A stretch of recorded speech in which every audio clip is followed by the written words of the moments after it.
Okay, it's 1:03. We're going to get started. Welcome everyone to our seminar on AI, the law. My name is Les Jones. I'm the marketing director for Atiba. While we're waiting for people to log in, I'll tell a little bit about the company. Atiba is based in Nashville, but we serve companies in 17 countries. We've been around since 1992. We have a huge list of clients in Nashville, in Tennessee, across the country, and around the world. We do a variety of things.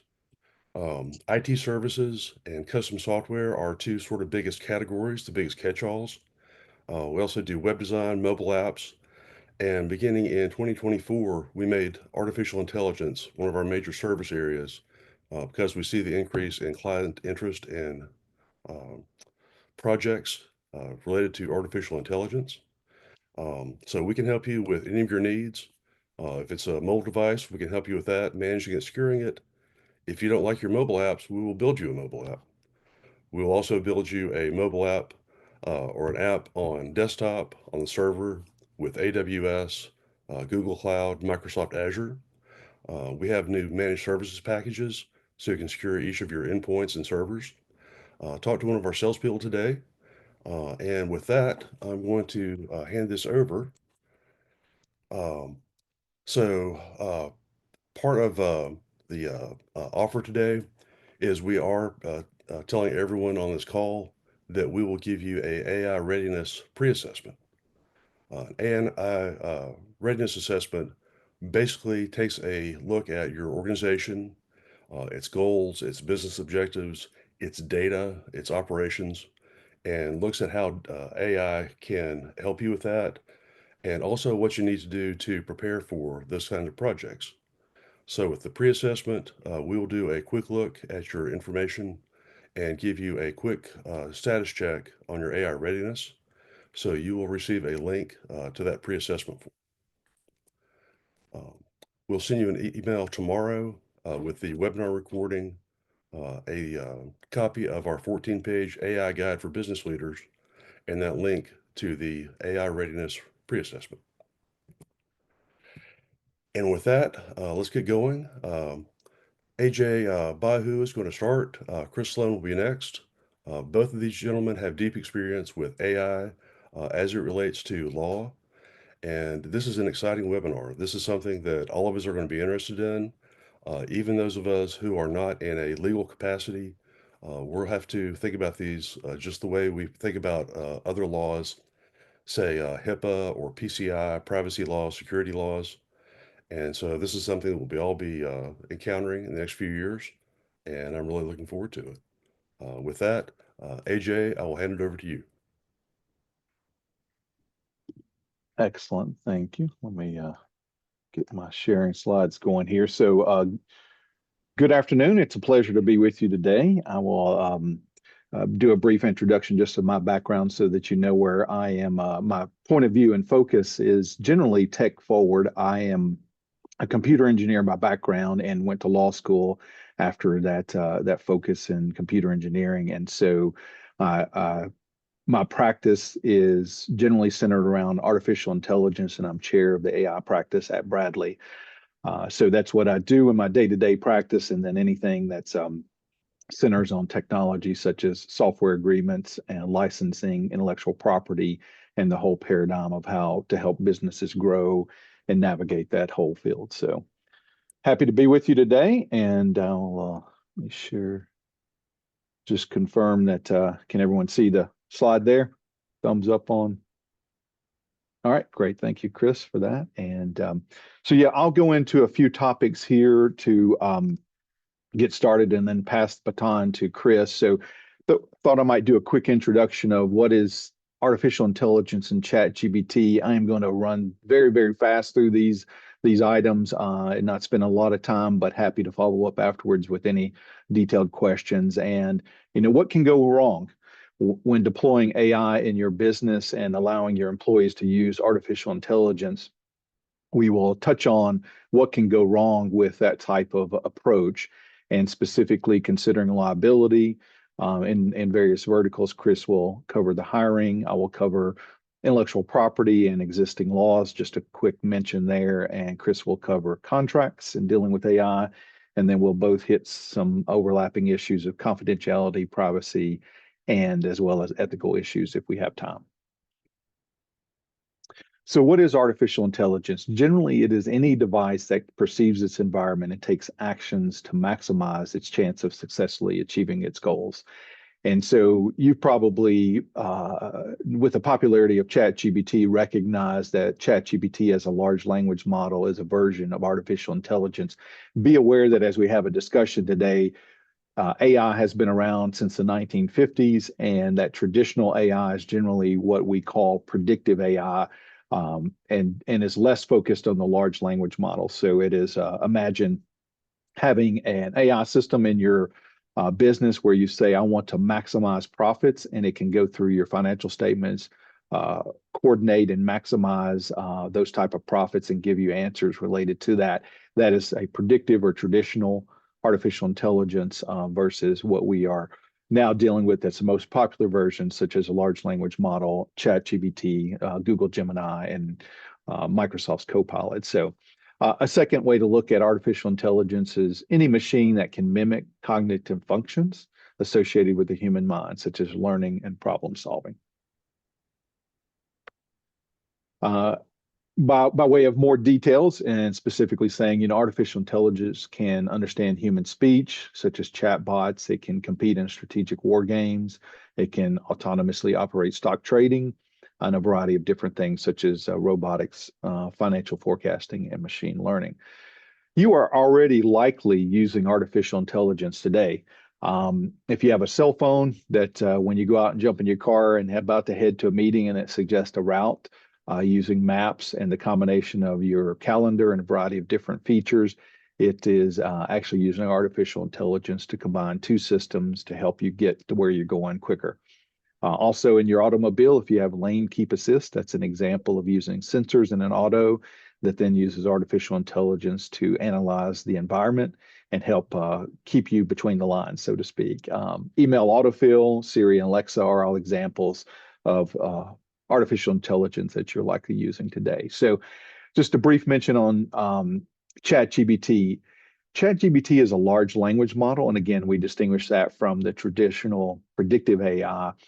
ChatGPT was launched in November of 2022. It is the fastest growing web app out there, and GPT for the cocktail parties stands for Generative Pre-trained Transformer, and it actually uses reinforced learning from human feedback. And so that will become important as we talk about confidentiality and a variety of different things later in the discussion. So what can ChatGPT do, or any large language model? Can write and debug programs, compose music, help with student essays, answer test questions, assimilate an entire chat room. So be aware that with some of the reinforced human learning feedback, specifically with ChatGPT and OpenAI's model, they have used humans to prevent offensive outputs in some scenarios. So you'll see that kind of work into our considerations today.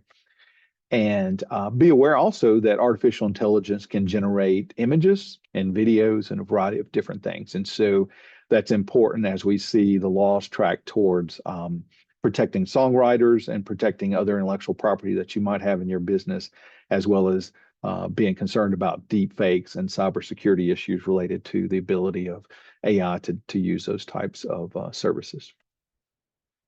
I'll just briefly mention why ChatGPT can claim the fastest growing app ever. It crossed over 1.7 billion monthly visits in October of 2023. And you can see from the launch back in November 2022, in 1 week, it had over 1 million users. In 1 month, it had over 100 million users. And then the numbers there show you how fast it is growing, and it continues to grow. So this is just a graphic that shows the similar type of approach there. So what are ChatGPT's limitations? Now, this is very, very important with regard to risk, liability, and other things to consider. Some limitations that are known in the industry with large language models is called hallucination. And I've often presented this in various different ways, but this is the one that seems to have the most easier way to understand is I wanted ChatGPT to create me a picture that I could use on my backdrop, like a desktop or my phone. I enjoy fly fishing. So I said, hey, ChatGPT, create me a picture of salmon swimming upstream. And so I'm envisioning something like this on the left, but what it gave me was something very different. And it explains what hallucination can mean in this context. So on the right, the large language model and the image generator literally gave a picture of salmon swimming upstream, but obviously that is not practical in what I was envisioning.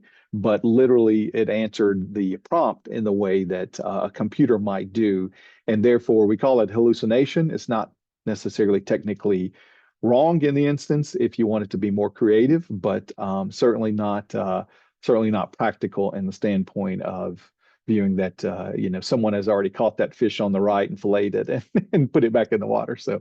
Um, so those are some of the limitations. I get this question a lot in my practice. How do we get started? And so you want to start thinking big picture in your business about AI governance. Consider adopting a policy and have a plan for training your employees on whatever scope of AI that you use. Depending on what business your industry, what industry your business is in, you're going to have to consider, as Les mentioned at the beginning, certain laws that deal with data privacy. If you're in the healthcare financial services area, you're highly regulated. And so they've got an overlapping paradigm there to consider. Just by way of one example is, with data privacy, you'll want to consider the Tennessee Information Protection Act, CCPA, GDPR, and a variety of other legal paradigms that deal with data privacy in the context of, any data that you might have on your customer. Also, that overlaps with the Federal Trade Commission and a variety of other contexts. So we will also mention artificial intelligence and intellectual property if you're in software development or you use a large language model for a variety of different creative features. You might want to be aware whether or not you're infringing someone else's intellectual property and be able to navigate that, as well as liability and accountability. We'll touch on a few of those items, and Chris will pick up with the hiring and vendor contracts as well. So we've got a lot to unpack, and we'll just give you this outline for further evaluation later. But if you're considering artificial intelligence, you want to think about what level and scope you deal with on your business. Number one, are you likely to be regulated by a federal agency? If so, you want to look to that agency for guidance. For example, with the EEOC, they say they can regulate artificial intelligence when it's used in the hiring decision. And so that is the current paradigm that they say they don't need a new law necessarily to regulate AI as long as it's automated decision making. And that's one example of how agencies are currently regulating AI. As well, Congress has a Deep Fakes Act in committee, and that deals with the capability of artificial intelligence to create AI videos and sometimes fool people. And so the Congress is trying to help navigate that area as well. Be also aware that states have artificial intelligence laws coming online. California has several, there's other states that have many, but I thought I might just mention the Tennessee Elvis Act. And that is an act that was passed in Tennessee that ensures likeness, voice, and image security for artists. It was generally thought to protect the country music artists, but it has a wider reach in that regard. And so it's a Class A misdemeanor in Tennessee to use artificial intelligence to impersonate an artist's voice or image. And likewise, be aware that if you have international clients, you might want to consider the International EU AI Act as well. So, mentioning now on intellectual property, specifically with regard to patents, you cannot patent artificial intelligence, something that's created, an idea created by artificial intelligence alone. It always has to have a human in the loop in that regard.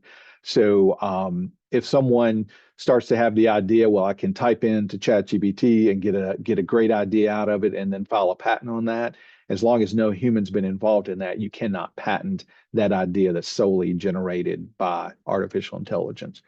But now contrast that with if you come up with an AI platform and it creates a new and improved technology, you actually can patent the AI platform. And I do that a lot for my clients. So happy to talk through and navigate that with you in the future if you've got specific questions on that. Copyrights are also very limited in artificial intelligence. The Copyright Office wants to grant to an author a protection for their original work of authorship, and that means by a person, not by a machine. So if you have something solely generated by artificial intelligence, then you cannot get a copyright on that. So where that might impact your business is that, for example, if you deal with technology and you have AI create your software code, that snippet of code that's created by artificial intelligence alone is not copyrightable. Now, if you combine it with other things that are copyrightable and that your humans have created with regard to your code, then you can protect the human generated part of that code. So when you submit your copyright application to the Copyright Office, they ask you to distinguish what is AI generated versus what is human generated. So over time, if you're building a large code base and the more and more of it gets created with artificial intelligence, be aware that that might be a risk for the business, either in protecting it or in selling and merging with another entity and that type of thing. And both with patents, copyrights, and other intellectual property, you want to be aware that you still might be sued for infringement, even if the artificial intelligence platform will indemnify you with regard to that. So that's one tip I'll leave to Chris to cover in the contracting phase of it, but you might want to think about those items as you go through and sign up with a vendor that is an artificial intelligence vendor, and make sure that they will indemnify you for items that deal with intellectual property potential infringement. With regard to trademarks, be aware that if you create a logo or design with artificial intelligence, you've got overlapping issues with that and how close it might be to another person's trademark. So you still want to do the traditional search and evaluate anything that's generated with AI with regard to that branding or design. And lastly, with trade secrets, this is a very important category because if you put any proprietary or confidential information in a free version of artificial intelligence, and that terms and conditions of the AI platform tells you that, hey, what you put in here might be shared and used to train our model, then you should be aware that you might lose your trade secrets or confidentiality with regard to any proprietary information if you put it in the free version of an AI platform. You can navigate that. And so if you do need to use artificial intelligence with regard to trade secrets and any proprietary information your business has, you want to make sure and sign up for the enterprise version where the AI platform then agrees not to share your information with other users and may or may not agree to use your information to train. And so you want to, the more secret your information and proprietary your information is, you want to protect that and make sure you've got a paid version that's enterprise grade and where the model agrees not to use your trade secrets in training the model. So with liability, just a quick mention here is that there was a entity in Canada that had a chatbot that advised employees. And with regard to the court ruling in that case, basically the court said that if you use a chatbot in interacting with your employees or customers, you may be responsible for anything the chatbot says or advises. And so that is, again, a case in Canada, but just a quick mention there that it does create liability if you just have a simple chatbot that interacts with either your employees or customers, and it is acting on your behalf of your company. It might create liability in that aspect. So I'll pause there and turn it over to Chris for the employment issues and contracting issues. Thanks, AJ. A couple of sort of high-level concepts. Well, first, let me give you an introduction to my background on this. So I'm Chris Sloan. I work at Baker Donaldson and have been a technology lawyer for pretty much all of my 26-year career at this point. And so have been heavily involved with our AI initiative as well. I'm also an emerging companies and venture capital lawyer, and in that context have worked with a lot of companies that are creating or building businesses around AI technology. So I've been on both sides of this issue in terms of representing both the people who are developing the technology and the people who are using it. A couple of themes that you're going to hear a lot about throughout this presentation, some of which you've already heard. One is that this is a very rapidly evolving legal landscape. It is the same thing that we see every time a disruptive new technology starts to go mainstream. We saw it with the internet. We saw it more recently with blockchain and cryptocurrency. And the theme is that these are technologies that existing laws could never have contemplated. And so there's an understandable collision or lack of understanding in terms of how these technologies fit into the legal landscape. And it takes a while for the laws and the courts to catch up. And the result is that there are a lot of questions for which we have no answers at this point. There are some where there are a few we do. There's some where we might think we know based on some information that's out there. And a lot of it's going to be speculative in terms of where things are going to go.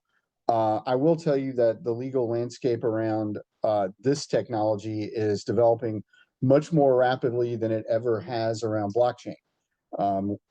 Blockchain, I think most of the regulators don't understand it and they're kind of ignoring it at this point, but AI has become a mainstream tool so rapidly that they really haven't had a choice. So we are starting to see some legislation and some regulatory information, but there are going to be a lot of times where you ask a question of a lawyer around this topic and the answer is going to be, we don't know.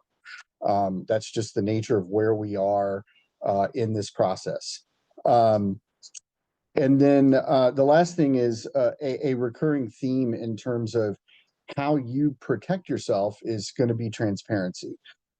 It's either being transparent with yourself with respect to what AI you're using, how you're using it, how it works. Similarly, imposing that requirement on your vendors. So there's going to be a lot of mention of transparency. So on that note, I'm going to share my screen and talk a little bit about AI issues in hiring.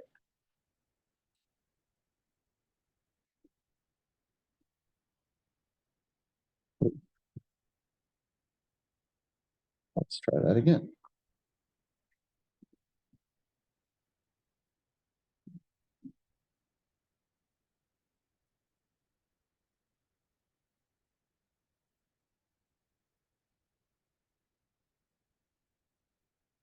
Is that working? Can you see my screen? Okay, good. All right. So we'll start back here. Okay. So when you're talking about AI in the employment context, there are actually a surprisingly large array of potential use cases. And this is just a representative sample. So there are tools that will do resume screening that can not only determine whether someone meets the specified qualifications for the job, but also look for inaccuracies in their resumes. They can improve matching by making sure that a candidate appears to have the right skill set for the job. They can reduce unconscious bias in your hiring process, although we're going to circle back to that concept in a second. They can streamline your ability to post jobs much more quickly. And they can even do initial candidate assessments. And in fact, they can actually do initial interviews with candidates. So there are lots of different ways that AI can be used in a hiring process that are very, very useful. So what are the legal risks that you have to deal with? So compliance is the most obvious one. Employment laws are one of those bodies of law where it varies a lot from state to state. We don't have a convenient federal law that applies across the entire country. And so you have to be very mindful about how your AI tool fits or doesn't fit with an applicable state law. A good example is that Massachusetts law has a prohibition against using lie detectors in the hiring process. Well, does that mean that if you're using a tool that scans resumes for inaccurate information, you're violating Massachusetts law? Maybe. That's one of those questions where we may not know the answer. But because the state laws vary across the country, you have to make sure that you take account of any applicable laws in whatever state you're hiring people in. This is where you would be advised to always have a good employment lawyer available, because they're going to be aware of the different state laws and be able to typically give you a pretty quick answer about how a particular tool might comply or not comply. We mentioned the possibility that AI tools could help eliminate bias in your selection process, but they can inadvertently perpetuate bias and sometimes introduce the bias. AJ touched on this, but these generative AI tools are only as good as the data that they're trained on. And so if the data that they're trained on has a bias in it, even if it's not a conscious bias, the AI tool might perpetuate it, might even exacerbate it. And there are other ways where AI tools might inadvertently have biases that sort of arise on their own because of the nature of the model. Data privacy. So there are lots of different issues there.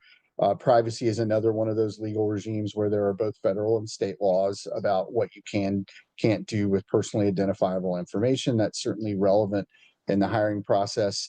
And then the lack of transparency. Most AI algorithms are a black box, meaning you put data in and you get output out, but you don't necessarily have a perfect understanding of what happened inside that black box. And so that can be problematic if you're defending against a discrimination claim and you can't explain how the decision was made. You're probably not going to be in a very strong position at that point. So how do you deal with it? I mean, the first one is what I mentioned earlier. Make sure that you're up to date on laws governing employment practices in each state where you have employees. And the good news is that, one, if you have a good employment lawyer, that's something that they can help you with. And two, a lot of the labor regulatory bodies around the country are pretty good about pushing out updates, and some of them already have some guidance on use of AI tools. So there's information out there that can help you, but just remember that it's going to vary state by state. Some states like California are incredibly friendly to employees, and other states are more business friendly. So whether a tool is a problem as it fits into your overall hiring process is going to vary state by state. Data protection, similarly, make sure that you're up to date on what's required in each state.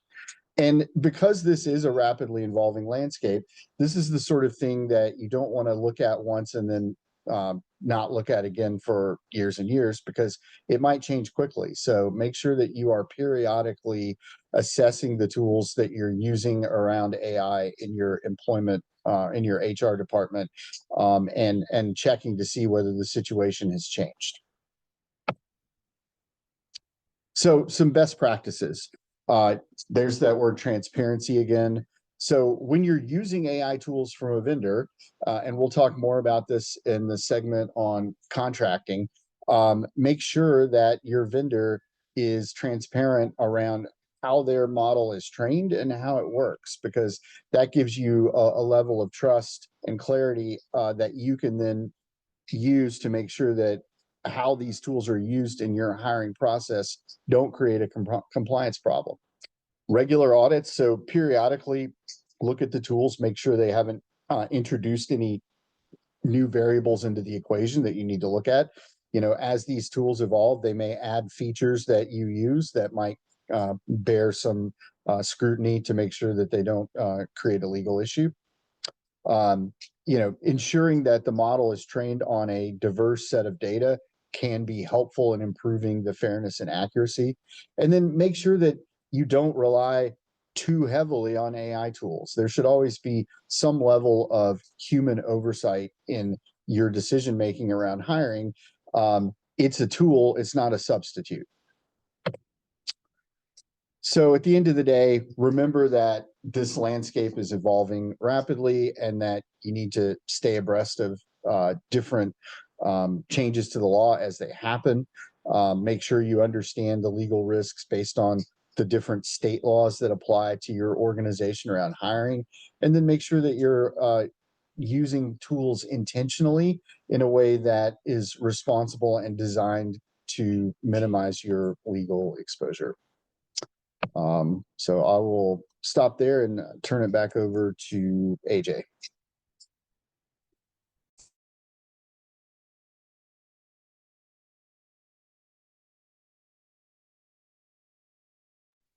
AJ, I think you're on mute. Did we get screen 2 sharing here? Okay, good. All right. So yeah, so happy to, if you got any questions now, we can kind of take this. What we thought we would do is take a few questions and dig a little bit deeper in some of the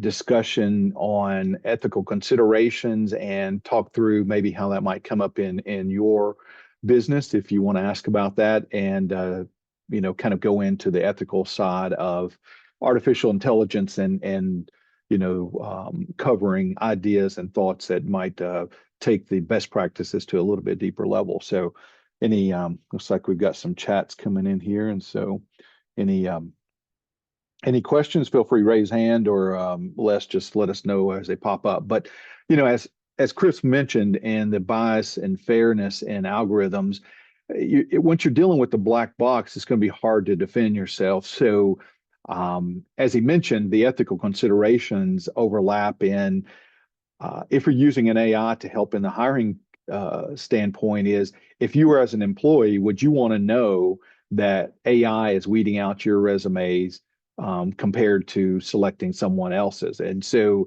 that is the guidance on transparency, is to the extent possible, make sure to share with regard to any processes that you use AI. It's good to let potential candidates know, and I think that is the general best practice for the moment. And it will vary, as Chris mentioned, depending on state. So make sure to get specific guidance in any specific state that you're dealing with in hiring employees. So, Les, looks like there's a raised hand. Any quick comments or questions? Yeah, so AJ, I was just going to mention that in the Zoom window, there is a Q&A button. And so people can type their questions in there, and we can respond to those questions. Okay, got it. All right, so reading one here from Caleb.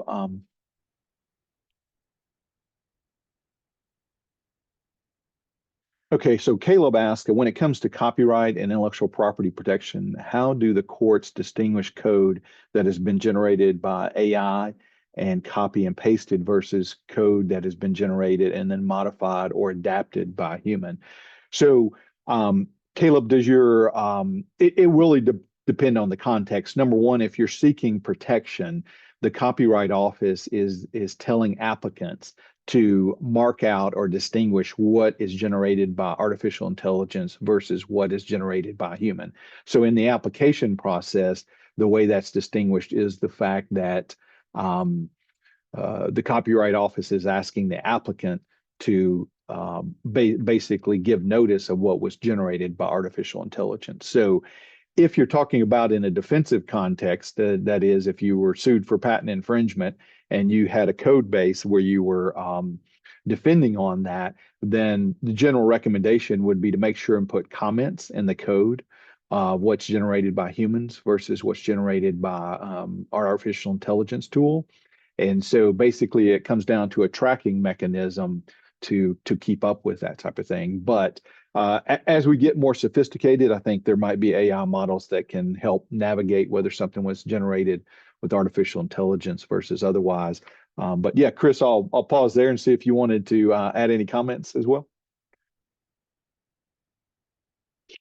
Yep, sorry, I was typing an answer to the other question. The ethics issue, it's really just sort of comes down to some of the stuff that I touched on. I mean, it's making sure that I sort of think about it in three buckets. I think about fairness and non-discrimination. So making sure that your use of an AI model doesn't introduce or exacerbate some sort of bias or unfairness into the process there. Transparency, and as a subcategory of transparency, I'll include explainability. So, transparency, we talked about, it's making sure that the decision making is clear enough that you understand it, and that your stakeholders understand it. But explainability is, how easy is it for you to explain to a stakeholder what's happening and how it's happening, right? If a potential employee or an actual employee asks you about what AI tools you're using and how they might impact them, you should be able to explain exactly what those tools do. And then the third bucket of what I think of as the ethics around AI is accountability, is who's responsible for what. And that's an area where your contracts can certainly help by making it very clear what your AI vendor is responsible for and what they're not.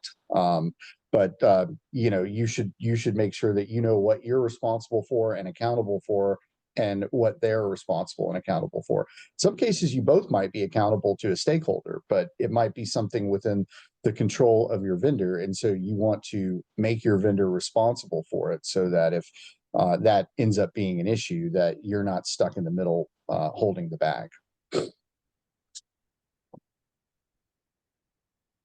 Yep.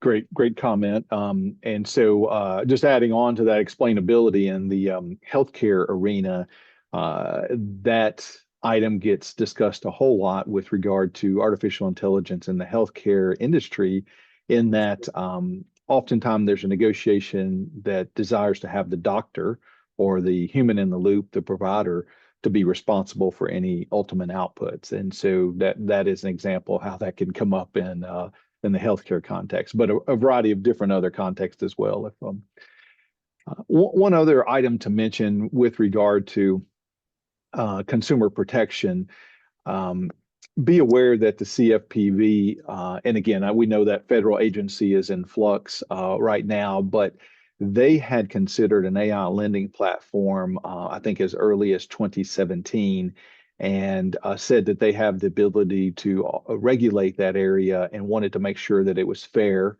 not biased in the system. And so, and anytime you use a lead generation system, for example, you might want to think about the same issues. Basically, this white label AI platform was able to take in more or less applications from a variety of different people in the context of a lending, finding the best lender out there, and then promote services and sell that information to other entities that might want to provide loans to customers.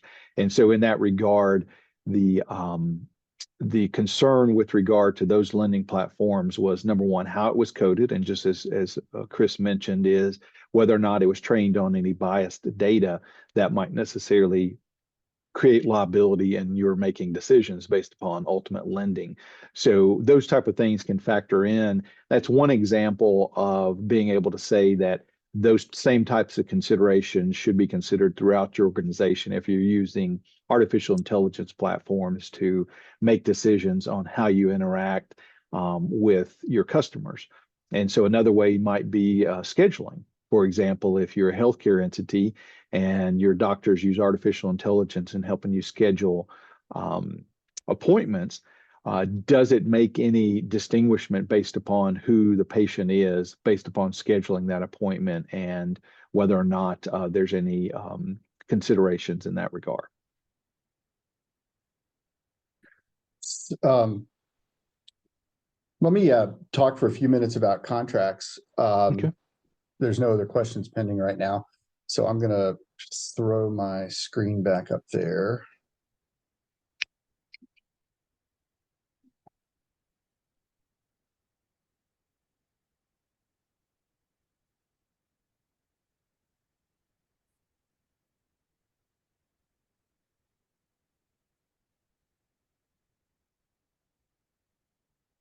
There we go. So there's a few things you want to think about when you're negotiating with a vendor, or that your customers, if you're the vendor, might want to discuss in a contract negotiation. Not all of these are going to be relevant or require a lot of detailed negotiation in any particular contract, but they might. And so it's just something to think about. So how's the data going to be used, and what data is going to be used? Data privacy and security, other compliance issues, if applicable. AJ mentioned healthcare. HIPAA certainly is going to have implications for what you can and can't do with protected health information in an AI context. IP, both in terms of ownership and also the risk of infringement based on how the data was, what data was used and how the model was trained. Liability and indemnification, and then embedding some ethical considerations into the contract. Data usage, it's really exactly what you would think.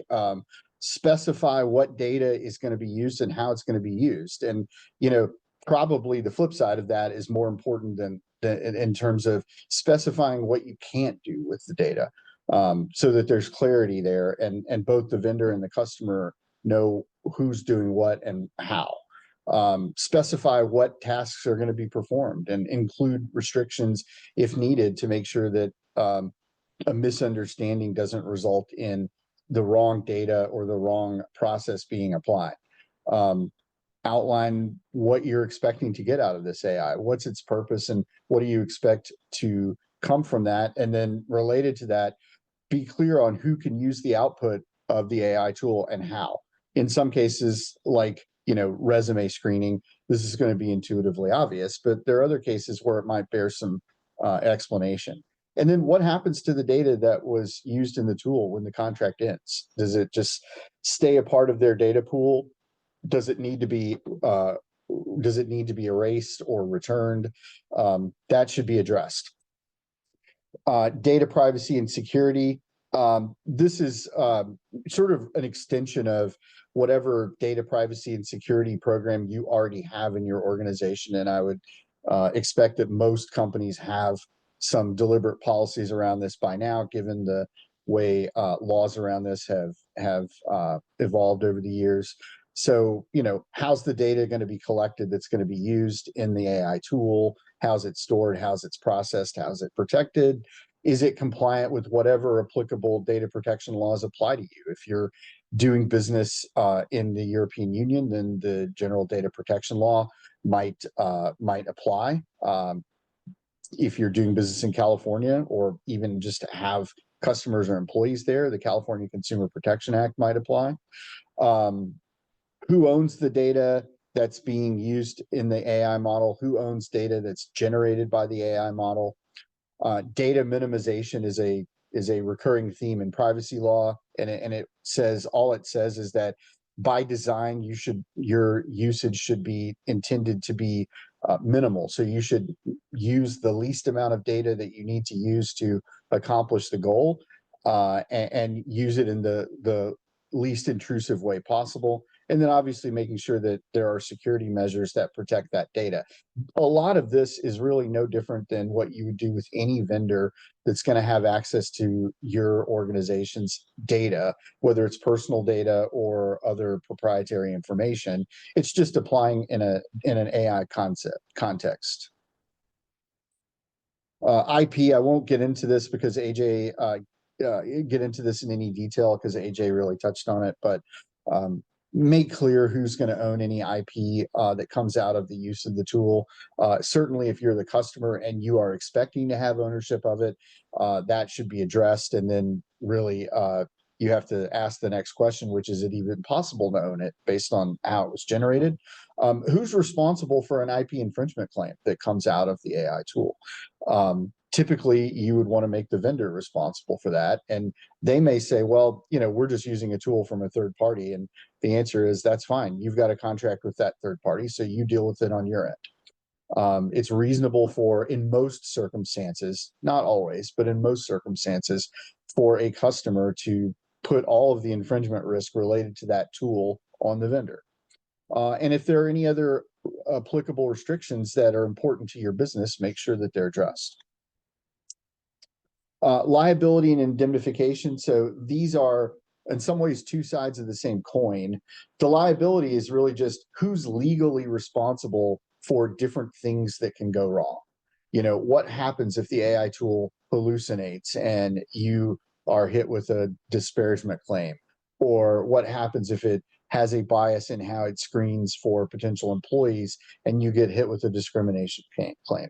So making sure that you have a direct claim against the vendor for things that their tool does that are harmful is useful. And then the second level of that is indemnification. So what indemnification means legally is that if a third party shows up and says, hey, you did something wrong, indemnification is your ability to go to the vendor and say, you know what, this is your problem, not our problem. So you need to defend this claim and hold us harmless against anything that comes out of it. So indemnification applies to claims by third parties. So if a class of employees shows up and says, hey, you're discriminating in your hiring process, and you determine that that discrimination is the result of an AI tool, you want to be able to go back to that AI vendor and say, hey, this is your responsibility, handle it. And that's how you do it, is with an indemnification clause. And then lastly, a few ethical considerations. I talked about these earlier, but you can embed them in the contract. So you can put requirements in there if it makes sense in the context of that particular tool, obligating the vendor to take measures that they minimize bias in the algorithm and that the decision-making process is fair. Transparency, make sure that you understand how the AI tool works and how it makes decisions, because you might, in some circumstances, be required to explain that to other stakeholders. And you don't want to be in the position of saying, we use it, but we don't know how it works. And then lastly, if there are ethical guidelines, these might arise in a variety of circumstances. Certainly, there are ethical best practices that are evolving in this field that are generally applicable, but it may well be the case that in specific fields like healthcare or finance, you might find regulatory bodies or even licensing or certification bodies that aren't governmental promoting best practices in how you use AI. And if that's something that applies to your field or a particular tool, consider codifying that in the contract, that the vendor is obligated to follow those best practices. That's all I've got. Looks like we've got some more questions.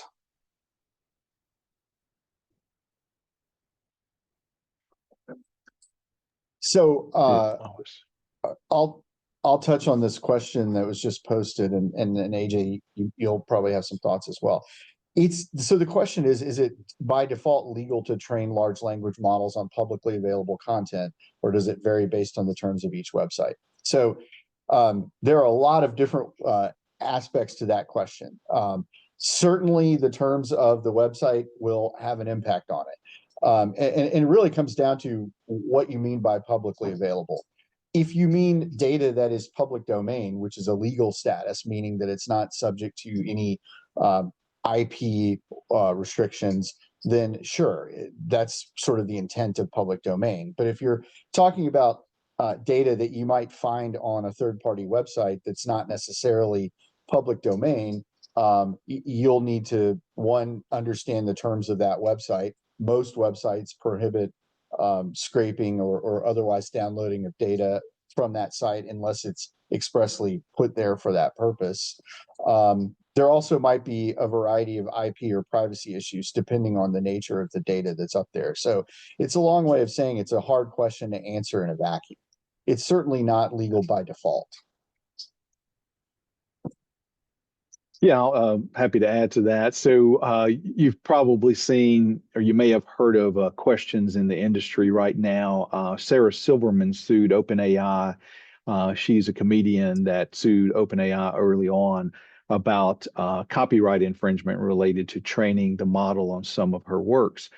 And so kind of digging down to the details of exactly what you're saying is that once someone shares information out there for the public to consume, oftentimes when I'm discussing this, generally with people around the cocktail table or however, we think through the paradigm of what copyright is intended to protect. And so it often factors into, and specifically in that area of the law, how is somebody repurposing that work and whether they're making profit off of it. And so those create limits on fair use. And so what we're talking about now is if you publish something on the web and it's for public consumption, and again, I'm purposely using a different word than Chris used, the legal term, in the public domain, there's a lot of verticals to go down. But for example, with Sarah Silverman's case, she published and had made available her jokes on the web for anybody to read. Now, if you read those, are you creating any copyright infringement? Most people would say no. The point is, if it's out there to read, then you're not necessarily creating copyright infringement to read it. So, in the grand scheme of things, Sarah Silverman's case has been pared back because, in order to show copyright infringement, she needed to show the output of the model would create an exact copy of one of her jokes.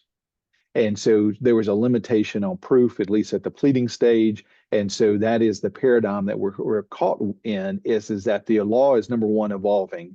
Number two, I'll give you other examples on how it gets a little bit in the middle ground, and then one case on the other end of the spectrum that might help. And so with Sarah Silverman, think of her jokes being publicly available on the web, and people reading those and machines potentially scraping those to train models. That is an open issue. But in my thoughts right now and sharing what I believe the state of the law to be is that that's a low likelihood of copyright infringement alone, especially when there's not an output of exactly her joke, right? And so we think of us, humans going to school, learning all of the content, and then one day we create more content. The question is, did we infringe everybody's content that we learned all throughout our, 12 years of school or not? What is a little bit more complicated area is John Grisham and several authors sued OpenAI as well. And so John Grisham never gave permission for any of his books to be deconstructed and scanned and put on the internet. So when someone did that, when someone cut open his books, scanned all the content in the internet, that was an infringement. And so any training of an AI model or large language model on that content would be training on infringing works at its core. And so in that context, I think that the Grisham and the other authors have a better argument. If they didn't give permission for it to be on the internet, then that was an infringement of public display of that work. That would be an infringement of itself. And therefore, the downstream reader of that would not have a defense to say, well, I didn't know it was already infringing. You don't get to say that. You can't copy the copy is what we say in the law. And so the point is that because you're already accessing an infringing work, you're now infected with that same issue downstream. So that gets to an additional consideration. Now, the easier case is New York Times versus OpenAI.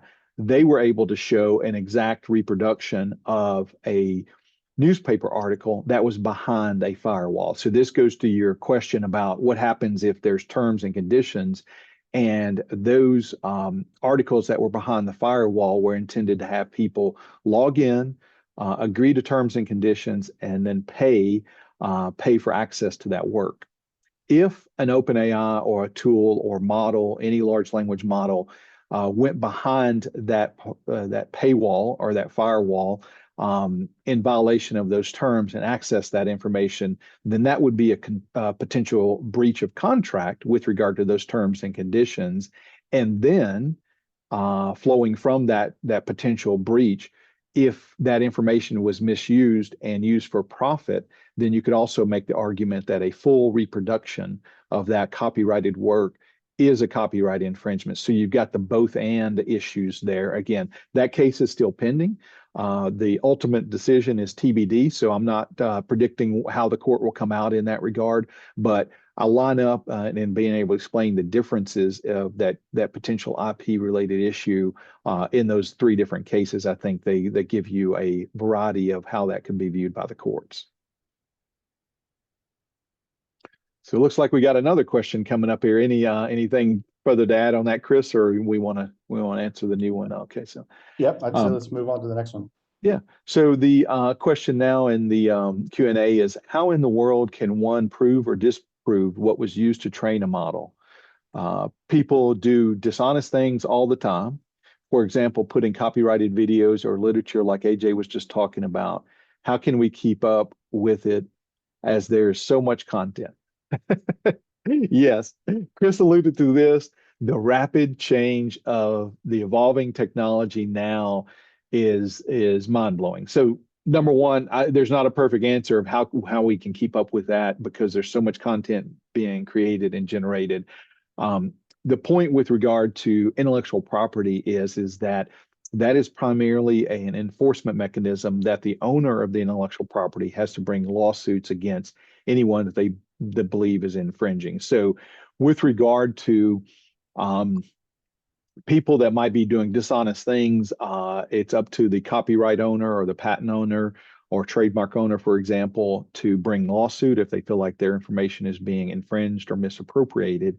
And then how they prove that is that basically I've been watching several of those cases and keeping up with it. And so there are subpoenas with regard to discovery requests and going in and looking at the model and how it was trained.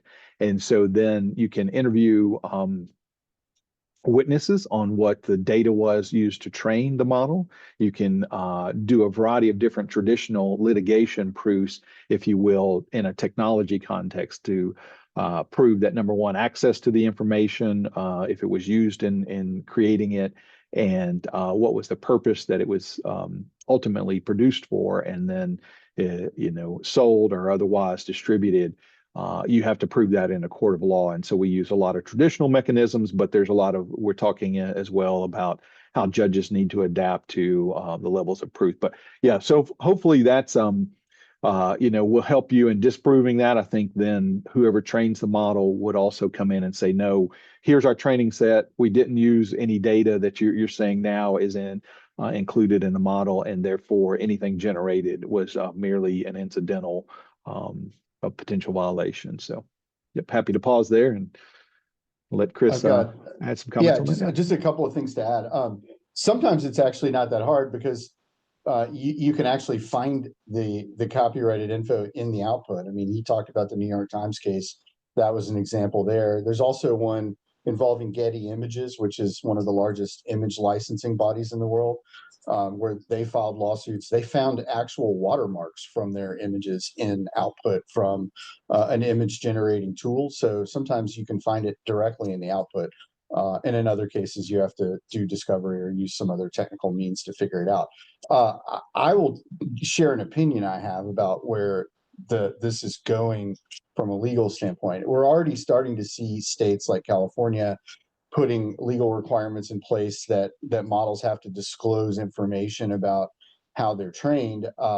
I believe at some point the law is going to end up with a structure sort of like what we have for copyright online, called the Digital Millennium Copyright Act, where the way that works is if you're an online host and someone includes information in your forum or website, somebody posts, some user posts content that's infringing, it provides a mechanism for the person who holds the copyright to send you a notice and you take it down, and then you are not liable for copyright infringement. And it's worked quite well for handling that issue since its inception. I wouldn't be surprised if we end up with something similar in AI, where AI tools that use publicly available information have a requirement to remove content from their training set if they get a similar notice. I have not seen that written up anywhere. That's just a thought that I have, but it seems like that concept might work, although it may be more technically challenging than the DMCA. Well, all right. I notice we're right at time. Just one closing comment on that. The Tennessee Elvis Act, as we mentioned, would be an example of a video that might be something where it misappropriates someone's, voice or likeness, and that would be also easy to prove in the context that if you saw a new video of Elvis singing a Drake-related song or something like that, you could very easily say, well, wait a minute, that's taking Drake's music and using Elvis's image, and so those type of items would be at least more straightforward to prove with regard to infringement of those name, image, likeness, and voice type of context. But yeah, thank you so much, Chris, and thank you, Les and JJ, for inviting us today for the conversation. Happy to stay on a few minutes past time to answer any additional questions. But yeah, in conclusion, I think that as we've said, AI is a brave new world. Make sure that you consider appropriate governance and assessments and those type of things when you're looking at evaluating this new technology. Fantastic. AJ, Chris, that was a fantastic webinar. Really appreciate you being here. Thanks a lot. Everyone have a great Thanks. afternoon. Yep. And attendees, thank you for being here too. And you'll get an email from me tomorrow. Thanks, everybody.